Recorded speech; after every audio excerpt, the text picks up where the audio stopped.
Welcome back to Marbella Now. My name is Nicole King.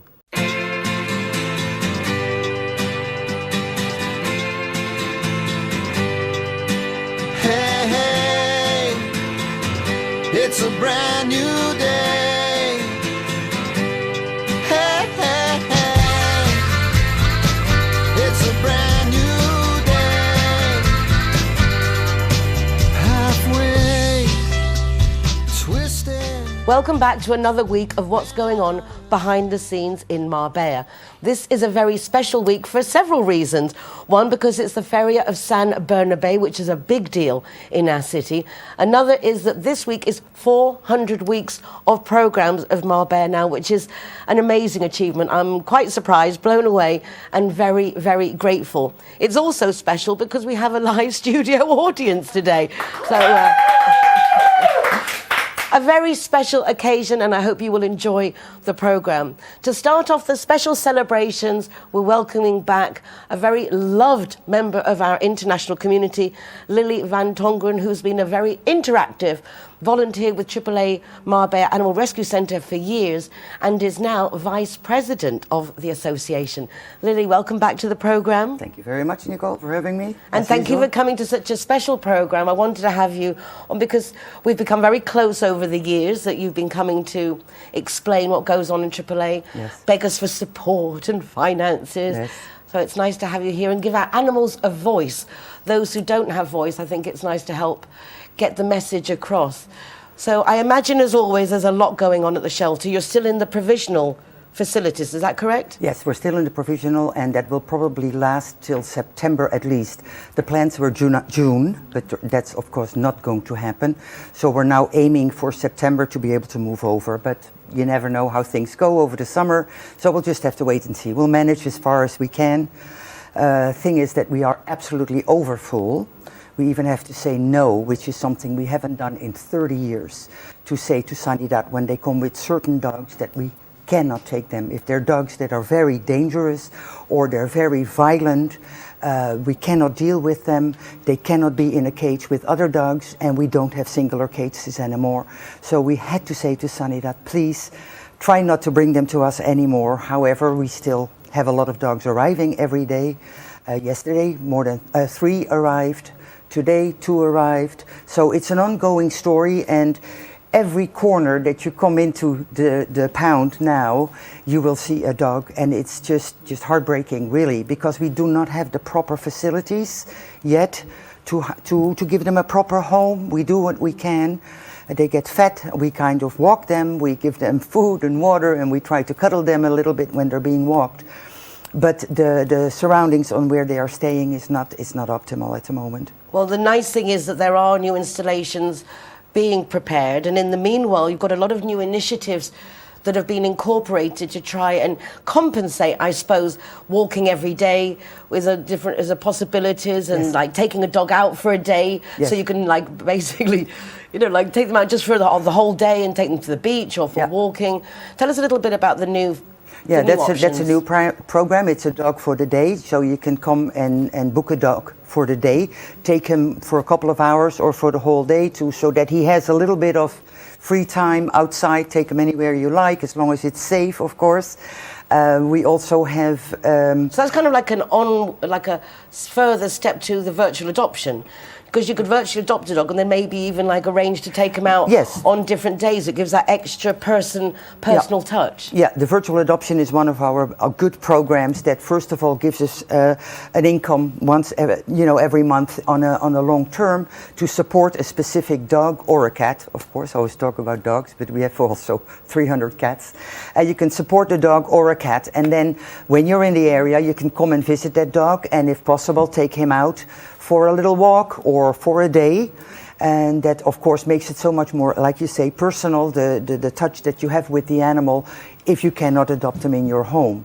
Then of course next to it we are still looking a lot for foster parents, people who can take a dog in for a certain period of time, either long term, specifically for the older dogs, or short term if they are traveling, if they've been adopted in a foreign country and they are traveling, it would be nice for them to be for a couple of weeks into a home to kind of have that transition smoother than straight from the shelter into a bus or into a plane and going to a new home. So we can always use foster parents and have a pool to choose from if necessary. And what about volunteers for actually taking the dogs to the airport? Because that in itself, I know you do send a lot of the animals abroad. It's quite heartwarming actually to see how many foreigners take dogs from Spain into their homes. But that in itself is a process and a lot of time. At the moment, most of our dogs will go to Germany. Some will stop in Belgium or in Holland, and we do that by bus. So not all by airport anymore. Good. So there's more dogs going or cats going in a transport bus, a specific, transport company. Animal transport. Animal transport company. No. You give them a ticket. It's like, bye. No, it's a special animal transport company, and they have to have all their license. And we've known them, and they're very nice people. They love the dogs, and they take care of them on the way. And they go as fast as they can. They don't stop to sleep or anything. There's 2 people always in the van, and they change each other so they can drive in a short period of time to where they need to go and bring the dogs to the new owners. I know in the summer and the winter there's always a demand for blankets and towels, and it must be a nightmare. But I imagine the summer season also brings its trials and tribulations. Yes, it can be extremely hot, and right now in the new provisional location we are dealing with provisional installations, provisional roofs, and we find now that some of them are too hot for the animals. So we're trying to find all kinds of solutions, temporary solutions. Sometimes I think when you walk in there, it's like a shanty town, but we're trying to use covers over the patios, by the entrance where the dogs are. We're putting down pools where the dogs can cool off when they come back or during their walk. We're trying to do a lot of things to make it comfortable for the dogs in the heat. How can the general public help you? Well, as I always say, the best thing, of course, is finances. Become a friend of AAA. It's only about €5 a month. It is a very sustainable way of supporting all the animals. Sponsor a dog in the virtual adoption program. Always blankets and sheets and towels are welcome. And that's basically all that we need right now. And then, of course, the volunteering, the foster program, the dog of the day. You can sponsor a dog to have a little spa, which is also a nice way of giving a dog an extra treat. If you see some dogs that you really like and they deserve a nice pampering, we have a special facility where we can put them in the bath, give them a nice wash, a nice massage, and that can be sponsored as well. So there are different ways of sponsoring, and as well as donating. You always have a lot of dogs in your home. I know there's a lot of people who really do give their homes to the well-being of these animals. So if you are an animal lover, this is a great association to get involved with. And if you're not an animal lover, it's a great association to get involved with, because all those dogs will be pooping on our streets and going in the bins of our restaurants if it wasn't for a place like AAA. So there's a really good reason, whichever way you look at it, to make sure that the dogs are properly looked after and at least in a safe space and off the streets. Any particular message you'd like to share with our viewers before we finish? Yes, but not about AAA, because as this is an anniversary of you, Nicole, I mean, we all know you as the wonderful person you are. You're doing the public a great service by having this program already for so long. You're doing the Zero Hero, you're doing talks, radios. You work for children, you do a lot of things, but I don't think that anybody really knows who is Nicole the woman. Aww. I would love you to answer that question a little bit more personal. I'm just a granny who would like Marbella to be the perfect place for my children and grandchildren, and I think it's up to all of us, foreigners who live here, just to do our little bit to just help create community and make it a safe, inspiring place for our children to grow up in. Not just us that come here because we like the sunshine and how it is, but when we bring our kids here and bring our families up here, I think we owe it to the city and we owe it to our families to just do that little bit extra to cover the gaps and make it a little bit better. And what does Nicole need? Oh, this Live studio audience is quite something else. Very different. It's very different. Yes. The only thing I need everyone to like and share my guest messages, because that's what it's about. It's between the 140 plus nationalities that we hear what's going on, we share what's going on, and hopefully support each other, be successful, because I really do believe that even if we do the same thing as the person next to us, we do it differently, and each one of us can add our certain je ne sais quoi. So that's all I need, really, just us all to be nice to each other and nice to ourselves. I think that's a good one as well. That's the most Yeah, important. you're thing. like me. We're very critical on ourselves, expect so much, but I think that's it. Well, thank you ever so much, Lily, for everything. Well, thank you, Nicole. I mean, I think it's a wonderful program, and I've been here for many, many years, and I love to have another many, many years together with you on a program like this, because it does serve the community, and you're a great supporter of the animals, and that makes me just warm inside to get to know you. Que así sea. May it be so. Don't go away. We'll be back with more in just a moment. Hey, hey.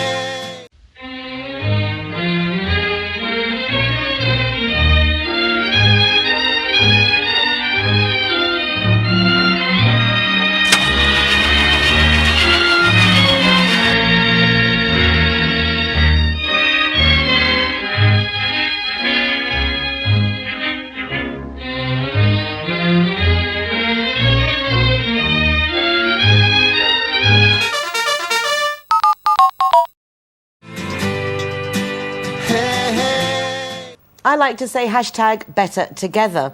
Ali Meehan, who'll be joining us a bit later on in the programme, likes to say hashtag make it happen. And she made it happen on International Women's Day. And at her event, I met the lovely Pascal Lane, who is my next guest. She also wrote this fabulous book, which I love the title, and I love the graphics. It's so nice. How to be happy in life and love. Isn't that what we all would like to know? So I thought if we brought Pascal into the studio, we'd find out, and then we can all just make it happen. Pascal, I thoroughly enjoyed your talk at Costa Women. Congratulations. Thank you so much. And thank you so much for joining me today. It's nice to actually have an extra chat. I interviewed you there, but just with my camera, and you spoke a bit, but it'd be nice to find out a bit more about you. So where are you from? Let's start with the basics. So I'm from Sutton in London, South London, and born and bred, and I moved to the wonderful Costa del Sol in January, so I haven't been here very long. You're a newbie. I'm a newbie. And what's it like? Tell us. I mean, this is like nice to get the perspective of someone who's seeing things with new eyes. Oh, it's absolutely amazing. I just partly kick myself that it's taken me so long to get here, to be honest, but I'm just thankful every day. Like every day I get in the car and I drive either to Fuengirola and take the kids to school, and I've got the sea by my side there and back, and it's just gorgeous. I mean, how nice gorgeous. to fall into being one of the speakers at the International Women's Day with Costa Women. I'm such an established association, and Ali being such an iconic member of our community. Yeah, absolutely. She's amazing. Did you come from England with a plan, or were you, I'm just going to go and then see what I do? Because I know you were an ex-social worker in the UK. How have you adapted what you did with what you're doing now? Well, I've always got a plan. I'm big on manifesting, which is something that I talk about in the book. And I'm not, I wouldn't say I'm an expert at it. I don't think you need to, study it madly. But I think you need to be really clear about what it is that you want to achieve. And then kind of, I'm a bit of a dog with a bone, to be honest with you. So I don't let go until I'm kind of there. So I gave up my social work career 5 years ago. I had qualified as a therapist during that time while I was still working. And then I had a side business as a counsellor. And then, long story short, once I gave up my my part-time role as a social worker, I then kind of transitioned into building the business that I've got now. And I've done that, steadily and successfully for the last 5 years. And then during lockdown, I mean, everything changed. There was a lot of really negative stuff that obviously happened, but I think a lot of really positive stuff happened as well. And part of the positive for me was that my business went completely online, which I'd been trying to get it to do for maybe a year or two before then. And once it went online, my husband and I just kind of sat at dinner one day and just said, like, The world is your oyster. let's just do it. Let's just do it. The kids are young. I think it's difficult because I'm a mum of two. My babies are 10 and 7.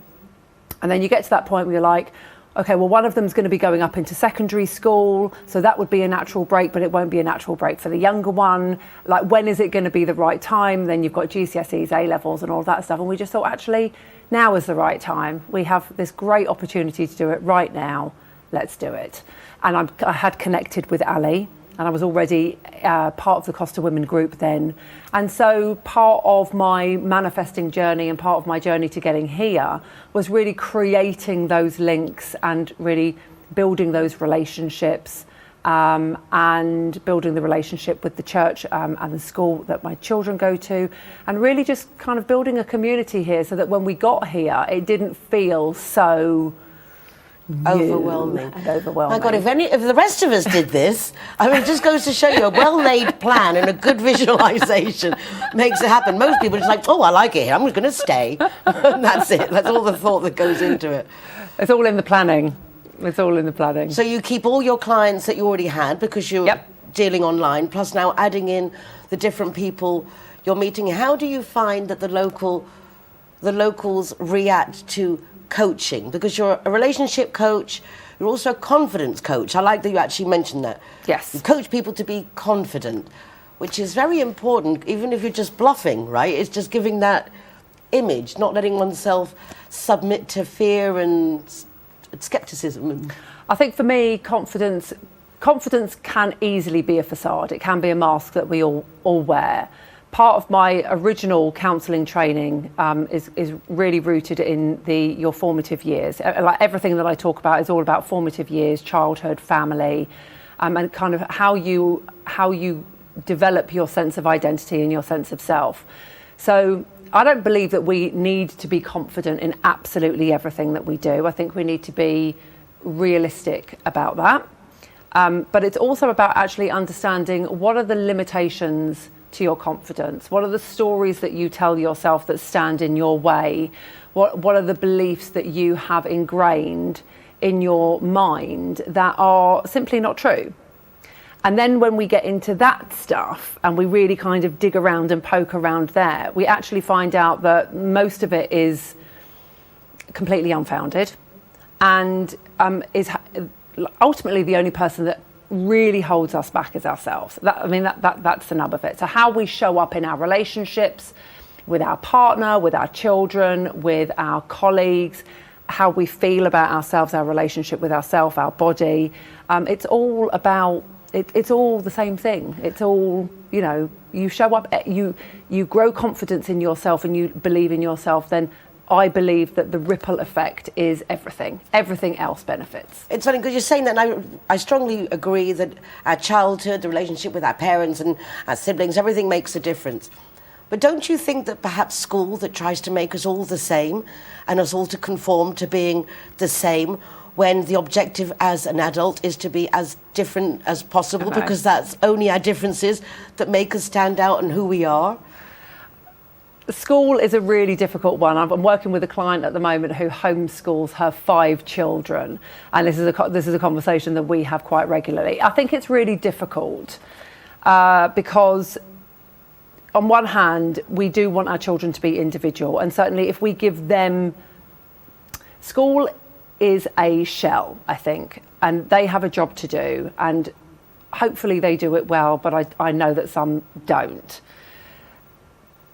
But that's the education system. We also inform our children, we educate our children a lot as well, and hopefully they have an opportunity for their personalities to shine. So I just want my kids, I always say to my children, and this is a bit cheesy, but I say to my children, you don't have to be the best, you just have to do your best. And as long as you feel good enough in yourself to show up and be true to that, then actually nothing else really matters as far as I'm concerned. Actually, what I want for them is to be happy.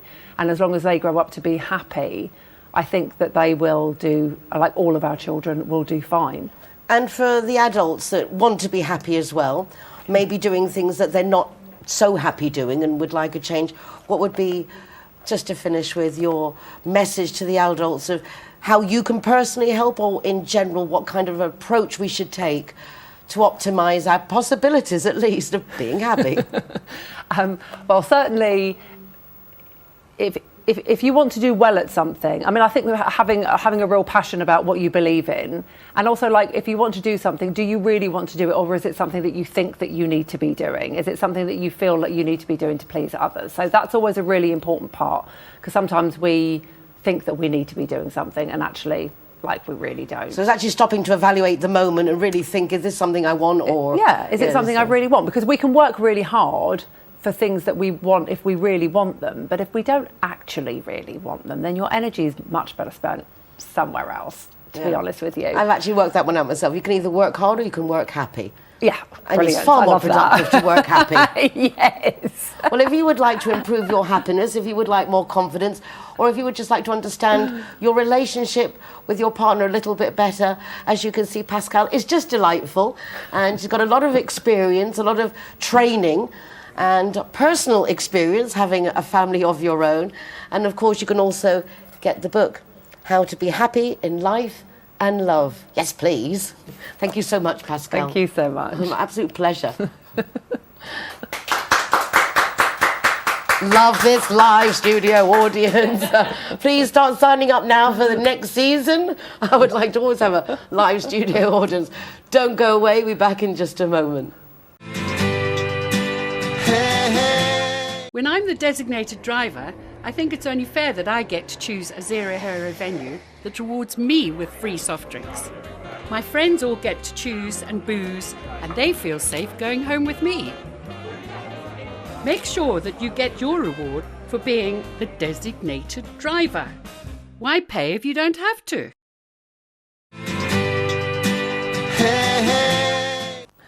I was very privileged to be invited to go to Holiday World in Benalmádena, no less, the other day, to the first ever Sir in English International Business Awards and their new International Business Guide. This is going to be a yearly event. They launched it in style. The cocktail was wonderful.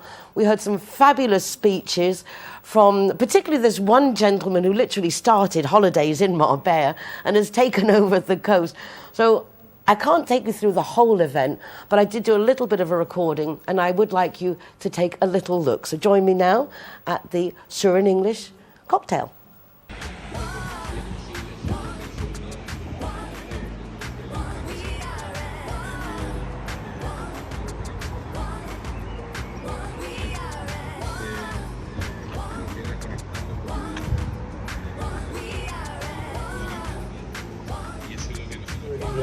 Top International Business Guide. Firstly, I'd like to thank the Caixa, who are our sponsors for this event, and also I'd like to thank Holiday World, who have obviously received us in this fantastic. And I hope you have a wonderful evening tonight. We're going to be doing it in English, but there'll be a little Spanish, Costa del Sol style. We'll be speaking a bit of Spanglish. The Chef-in-Chief of Diario Sur, Sir in English, and so the house cover. Manolo.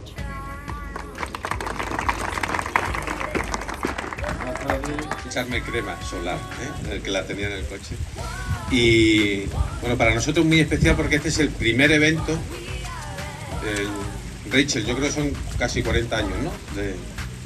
El año que viene 40 años de Sur in English, y es la primera vez que hacemos un evento solo y específico de Sur in English.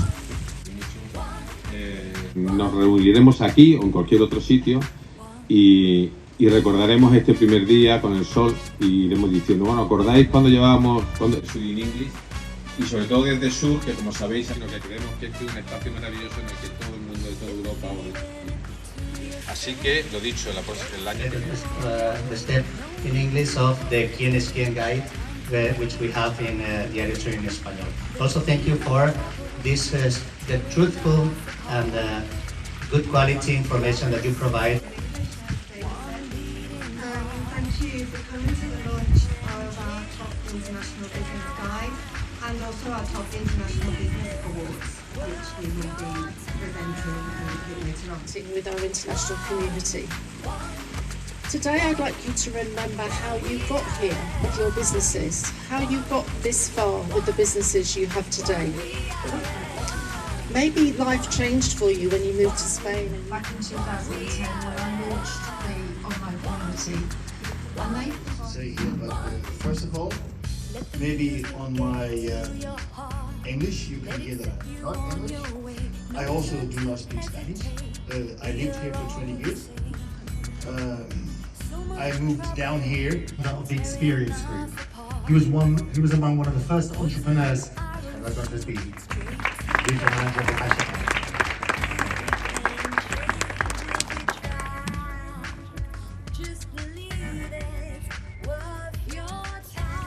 It's a long time, 53 years, and I absolutely endorse everything.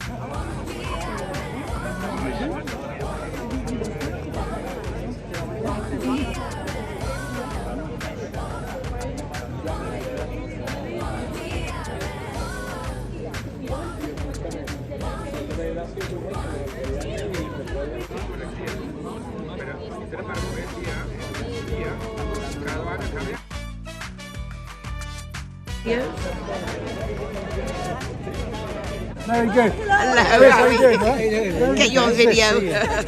Hey! Yeah. But, London, to be honest with you, we're mainly non-lucrative, so yeah, London and the north has got a big client base.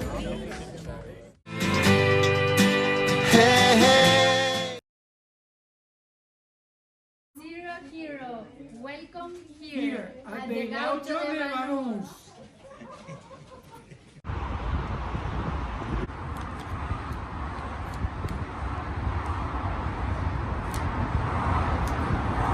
Welcome to Lemongrass, Doña Lola. Thank you very much. Hi guys, Kazatua is proud to welcome the Zero Heroes. So come on in and enjoy free soft drinks for anyone who is the designated driver. Thank you, Nicole.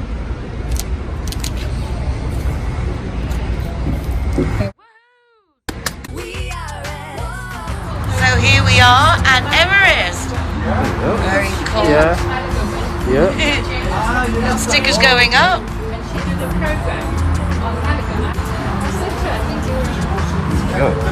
Hiya, my name is Govinda. I'm from Everest. Welcome to Zero Hero, to Everest Fusion, to enjoy your cocktails, drinks, and happy hour as well. And food, of course, is delicious. Thank you.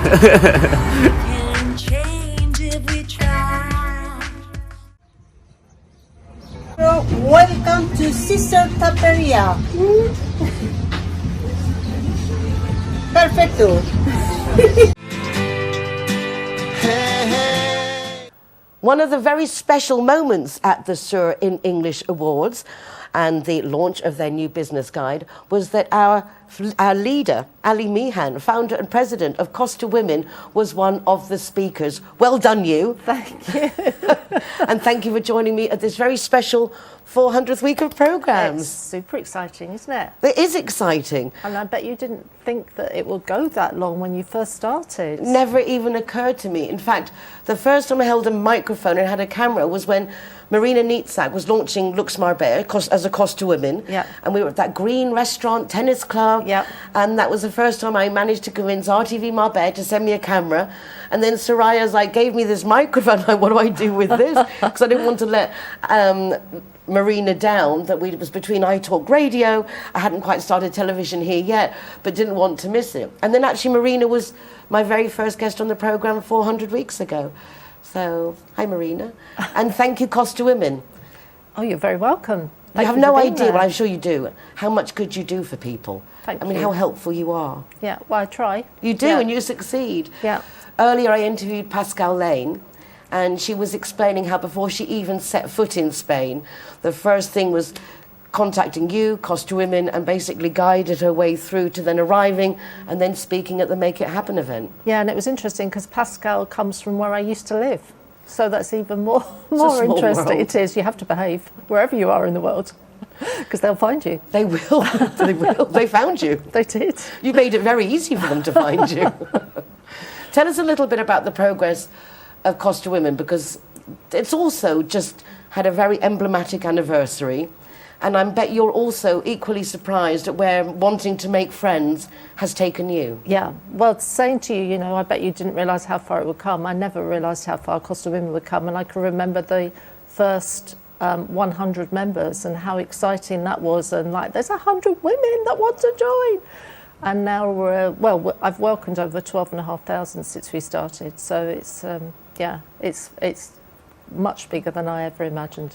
Thank heavens that you've had the career previously that you have, because it's really set you up very well to actually handle thousands and thousands of people, the online events, the offline events, the courses. I mean, tell us more, because you really have created a women's empire. Yeah, and I don't know that I have had the career, but I suppose it's always being, as a foreigner moving around different countries, that you have to take risks and see what happens. And if it all goes terribly wrong, then you just start again and try again. So I don't know that I've actually got, I certainly haven't got event management background. I've spent my first 17 years in a law firm, so that's not really going to give you much background. But yeah, it's been extraordinary how it's grown, and it has been so organic. Apart from, and I mentioned this at the night with Sir in English, you know, Liz Parry was the first person to write an article about Cost of Women, and had seen our book club that we had launched, that I had joined, and the website was Cost of Women's website. So she wanted to know, you know, who was Cost of Women and what were we doing, and that's where it started. Testimony to how small this world we live in on the coast. Yeah. Liz Parry will be joining us also later on in the programme. But it is a question of that living here. People network, they want to make contacts, but at the end of the day, it's more about people, getting on with people, supporting each other. And that relationship, that friendship, seems to be the most effective way to be successful here. Absolutely. Yeah, it's not necessarily what you know, it's who you know, who can help you, and not being too afraid to ask. Because I think that's the issue. When we first move here, people don't like asking because they've never had to in their own country. But it's key to finding the right people that can help you, because we get given so much bad advice, or can do, and it's really important that people connect with the right trusted advisors who can give them the right information all along their journey. Particularly when it comes to the legal aspect. Yeah. There are far too many lawyers in bars and people who give you information when you really do need to go to the official sources, or the at least reputed, the ones that have been validated, that are contacting the right places to then give you the correct information. Yeah. Well, this week a friend of mine was saying she didn't vote in the local elections, even though she could, because her daughter's school teacher told her she wasn't allowed to, so she never registered. So it's things like that that we really need to get the right information for. Joining together, joining forces to share the best information, but also for coming here, the social aspect and the business aspect, because you've kind of segregated Cost of Women into two different groups now, developing with your business coach talents as well, developing how to people really develop their businesses as opposed to those who are more on a social scene. Yeah, I mean, we're not defined by businesses, so social is really important, and we've got the summer party on the 14th of June. Congratulations. So next week. Thank you. But there is that whole area where you are a foreigner in a foreign land and you've never actually, you don't know what the rules are, you don't know what you can and can't do. We use Facebook and social media far more here than we do, say, in the UK. So it's knowing those things and knowing how to approach that market and be heard, because it's a very noisy market out there now with social media. So it's knowing how to get heard amongst all the other noise that's out there. That's actually a very good way of summing it up, because there's so many people always say they're selling something, even if it's a charity. They're still selling that they need to have sponsorship or support or volunteers. So everybody has something they want to say, something they need in return, and then hopefully it's just forming that group that it's reciprocal. That you're not always just taking as well and asking, but you can also give, even if it's just your time. Yeah, and I think the collaboration angle is so important here. Well, important everywhere, but it's really important when you're living in a foreign country, that you collaborate with as many different nationalities, especially the Spanish people, as you possibly can, because that's the way you're going to be able to fit in and get what you want out there. And also there's actually a very small community. Once you're here for a while, when you arrive, it seems like there is like the world is your oyster, and then you realise it's actually kind of a small fish pond. It's a village. It's a village, and things get around very quickly. They do. They do very quickly. So behave yourselves, because we will know we're watching you. But it is a bit like that, in like the sense of you need to tread respectfully, not carefully, but I think respectfully is the way. And I think what you've done, Nicole, with the last 400 shows has been phenomenal. Because I don't know if you've counted how many people you've welcomed through those because doors. I mean, some of those weeks I was actually doing a programme every day. Okay. I just counted it as week X as opposed to programme like 1, 2, 3, 4. If it was in that week, then it was just like 1 week's recording. It started in lockdown, and it started 15 minutes a day, then it went to half an hour a day. Then we came out of lockdown, and it took me 2 years to realise, like, this is a lot of work. I want to go back to 1 hour a day, because now you're not at home 24 hours a day. And it was like a little bit overwhelming. And I think, to throw the spotlight on you, 400 shows, what's been your most fun moment? I don't really know.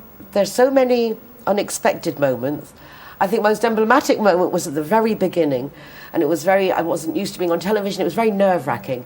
And I came into the studio from work, a very intense day at work, and I sat in this studio, and our cameraman also was sitting on, and I was obviously quite hyper, and he lifted his head up from the camera and he said, "For God's sakes, calm down," and I nearly died. I just wanted the world to swallow me up, and it's like, oh dear. So that was a very remarkable one, and I think one of the nicest moments was from being in the RTV Marbella La Giri, the foreigner, when they changed it to Nuestra Giri. I was their foreigner. So that was also an emblematic moment. And then, of course, just the amount of amazing people I've met, and hearing so many things that then led me to the United Nationalities of Marbella summits to sum it up. So again, like you, it's been very organic and a learning curve, but a fun one. Yeah. Who would you say is your favourite woman that you've had on? The most interesting woman? Ariel, I think we all offer something so different and so unique. I could name so many, from yourself, or my next guest Liz Parry, or Princess Marie Louise, or, you know, like the cleaning lady round the corner, in the sense that we all have something really special. And I think that if I have a gift, it would be that. It doesn't matter who I meet, you can just, everyone just shines differently in a different way. And I love capturing that, seeing that. Reminds me, was that movie As Good As It Gets? Yep. I feel good about me because I get to see what's good about them. Yeah. You know, and that's a really good feeling. Yeah. It does give me goosebumps, but it is, I like that. But you've given them the opportunity to tell the stories. And they're good stories, they're fun stories. And if they're not, we don't invite them back. The nice thing is most guests do come back, and just to mention, you are all welcome to come on the programme if it's appropriate. There are some matters that I really like. When I went to interview the people from Wicked, and it's like like a swapping club kind of thing, and I was just too embarrassed to even talk about it, so out of my comfort zone. But I think even that, they just helps you grow, knowing what's out in our city and what's out there for us. Yeah. And I think we definitely need to do This Is Your Life for Nicole King. Well, we'll do a mutual one. I think you kind of started, what is this with you and Lily? Everyone, take the opportunity to put me on the spot. Well, I have absolutely adored being a Costa woman, and it's a lot of fun. It costs absolutely nothing, like coming on Marbella Now. It's a free service to help us show what we do and find other people who are interested in what we do, so we can just do it better. And integrate into our new lives in this wonderful country. Exactly, and if we can create community, particularly for our children, because we decide to come here, but then they grow up in this like halfway house. It's not really the same as they would have at home. And Spanish life is very different. Spanish education system is very different. And our kids can turn out very differently from what we would expect, unless we're really on it. So there are things that, as a community, I think we can address and just make even better. Absolutely. Absolutely. Anything you would like to share with the community before we finish? We've still got tickets for the summer party, so if people want to come and join us, Wednesday the 14th at Play at 7:30. We've got fashion show with Mapuche Moda. We've got Fabulosa Lingerie doing a bikini show. We've got a DJ who apparently has been DJing at Buckingham Palace, no less. And very fitting. We've also got a woman Aruna, who's going to teach us Bollywood dancing. So it's going to be a lot of fun. Oh, fabulous. Sounds like an event not to be missed. Also, if you're not a Costa Women yet, sign up. It's free, and there are many, many, many benefits. Ali, thank you ever so much. Congratulations to you. Congratulations to you, more Thank you. Thank you. Congratulations to you. And congratulations to our live studio audience for being with us. I'm really liking this. Don't go away. Back with more in just a moment.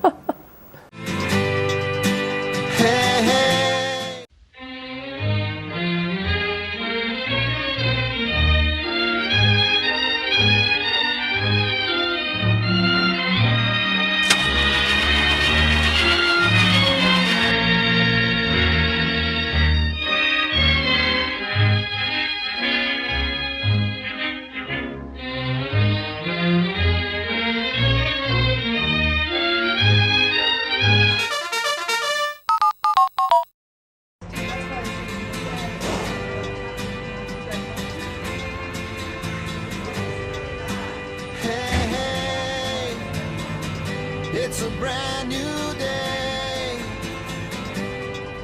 Zero Hero, welcome to the Secret Garden. We welcome you. It's a brand new To finish off this emblematic show, I'm going to have an emblematic lady sitting next to me. Her name is Liz Parry, editor of The Sur in English for over 30 years, and author of this amazing book, which is the first time really I met Liz at the Art Society event, and she had her book there. And I love words, and this book is about words, Spanish words, but the nuances of those words, which really is right up my street. Liz, thank you so much for coming all this way to join me in our 400th programme. Oh, thank you for asking me, Nicole, and many, many congratulations. Thank you. 400 is a great achievement. It is an achievement. You do it so well. Thank you. Thank you. So nice when people like you and they say nice things. Like sometimes I feel like giving out pom-poms because it's nice to support each other. It's like have our little cheerleaders. Absolutely. I think I learned from you, Nicole. But I think it is, even though we're capable people, it's always nice to just know that you have supporters, that people have been there. I mean, you must have picked up a lot of loyalty and friends in 30 years in the Sur in English.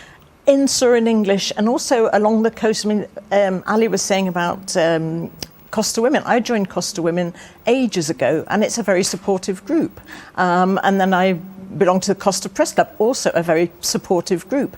And yeah, you really need that sort of support and appreciation. And appreciation. It's lovely. Yes. Well, I really appreciate your book. It is still available to purchase, right? It is indeed, yes, so you can get it on Amazon. Yes. It's a reprint of what was originally Liz Parry's Spanish phrase book, but it is so much more than a phrase book. It's basically, for me, a synopsis of your life with your family and your introduction to Spain and all those things that you guys went through to appreciate all those idiosyncrasies and all those little things about living here that just make it, for me, so special, but also quite comical.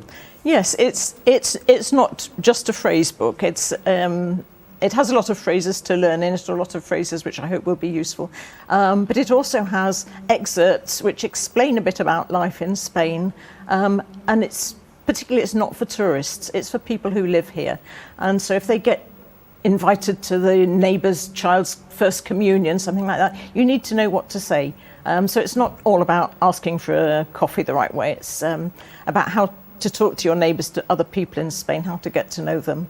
And that's why it's got a Spanish title. I mean, it's called Va por ti, which is what you say when you're toasting somebody or when you're dedicating a song to them on the radio, something like that. This one's for you. Va por ti. This is for you. Yes, it's for you. The book's for you. And this book is mine, and I enjoy reading it. In fact, it's been a while since I read it, so I thoroughly enjoyed reading it again. And there's the little things, because I've lived in Spain also as a child on holiday, but then since 1980 all the time. And when I get to the point, for example, of asking directions, people will give you directions, even if they have no idea, but they'll give you specific directions of how to get to somewhere they've never been. They will, because they like to be helpful. They don't want to say, no, sorry, can't help you. No, they will tell you. They will tell you. And then I also like when watching sports, for example, that it's a very inclusive thing in Spain, because a lot of the words of Spanish words are just English words that they've Spanishified.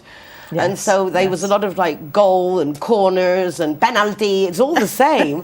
So you can actually get quite engrossed and speak the language perfectly. Yes. I don't think I tell the story in the book, but when I, even before Surrey in English, I did some simultaneous interpreting for a sports university course. And the manager of Sheffield Wednesday came over, and I had to run round after him on the golf course, on the football pitch, and he was giving a training course, and he was shouting, "Shoot, shoot!" and I was going, "Shoot, shoot!" It's all the same, yes. Yeah. It's a lovely book, which I recommend that you get, as I say, not just for the phrases, but I love exactly the explanations of what Spanish life is like. How they treat time. I remember the first birthday party for my kids that started at 3 and no one showed up till 4. So the next birthday party, you say it's starting at 4 because you know you're going to start at 5. You just have to adapt. And this book is certainly a great introduction to us all adapting. Can I say as well that it's illustrated actually by a Spanish cartoonist. He does the cartoons for Sur. Well, they both do cartoons for Sur. So there's a lot of Spanish humour in it as well. You need to get to grips with Spanish humour as well as how they live. It's a very different sense of humour. It's a very basic. The thing I like is it's a simple sense of humour without being offensive, but it's not sarcastic. You don't have to be mean to be funny in Spanish. And for me, that's a big plus. Yes. I was always very good at sarcasm, giving it, but never at getting it. I really never liked the getting it. Yeah. Life must be very different for you, having had such a stressful, intense 30 years as the editor of a paper such as Sur in English. Yes. I know you do a lot of charity. English Cemetery was a big passion of yours, and you're very involved in Codeca. Do you want to have a little chat about that before we finish? Yes. Let me in fact tell you about a new venture which I have got going for Codeca, because I am a trustee of Codeca. I have been for, I think, 6 or 7 years. But I don't like to just be a trustee and that's the end of it. I want to be involved and help out as much as I can. And so I'm sort of the English language link a lot these days. And there was a brilliant book out, but it was written by a Spanish journalist, and it's called Conversaciones con Joan Hunt. A lot of your viewers will remember Joan Hunt. Quite a lot of them might have come to the coast since and not know so much about her. Joan Hunt founded Codeca, and to begin with it was a very not British-based, but English language-based charity, because Joan was an English speaker and she founded it. And all the people who raised funds for it were volunteers from the international community. And this was a first in Spain. They'd never seen anything like so many international volunteers working for a good cause together, and opening charity shops and all the rest of it.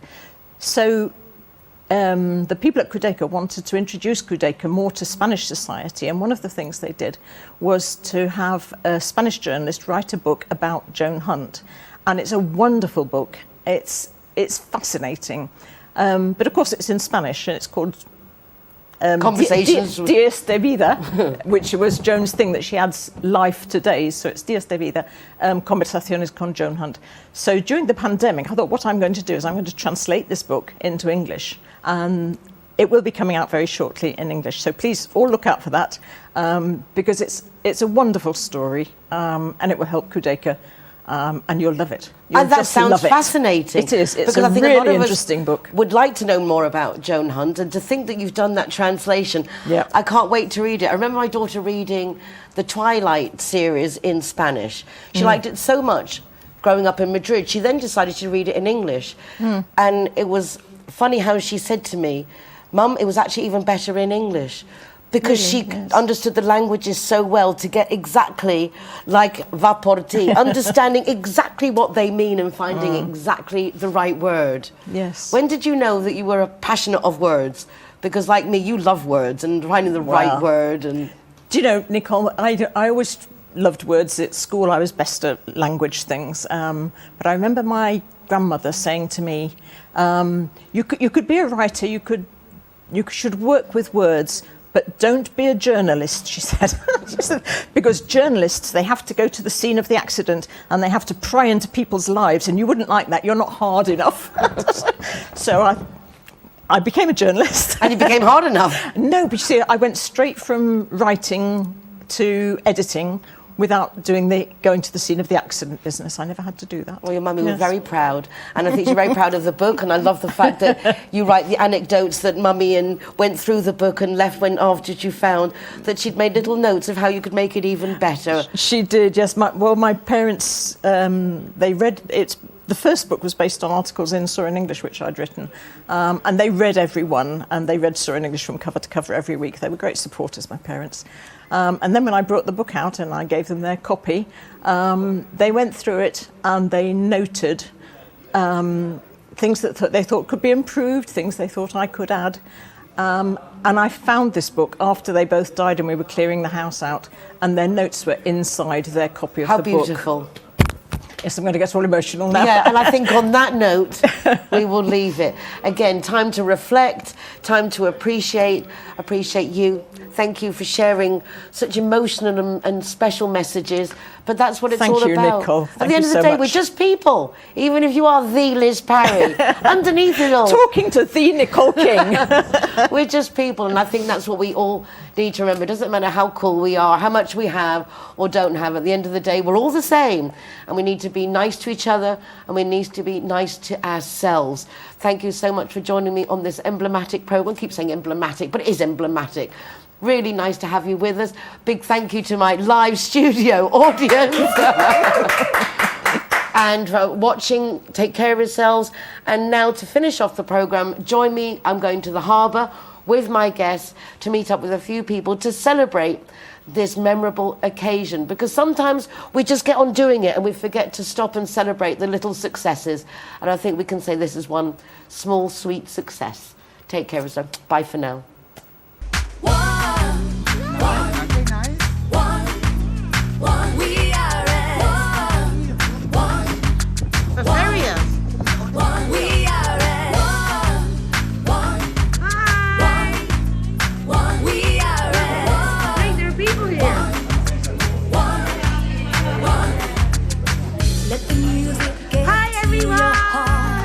Let it set you on your way. No time to hesitate.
Thank you all for coming. As you can see, this is a very informal occasion.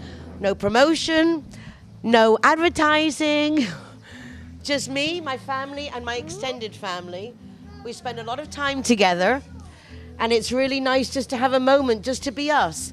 Not TV, not journalists, not charities, just people that make up our amazing community. And those of you who know me know that everything I do is for my kids and my grandkids to live the Marbella that we all have in our heads, in our minds, that is perfect. And I love you all, and I'm really grateful for 400 shows and for your support. And I hope you enjoy a nice cup of tea and an afternoon tea. Thank you so much. We did it!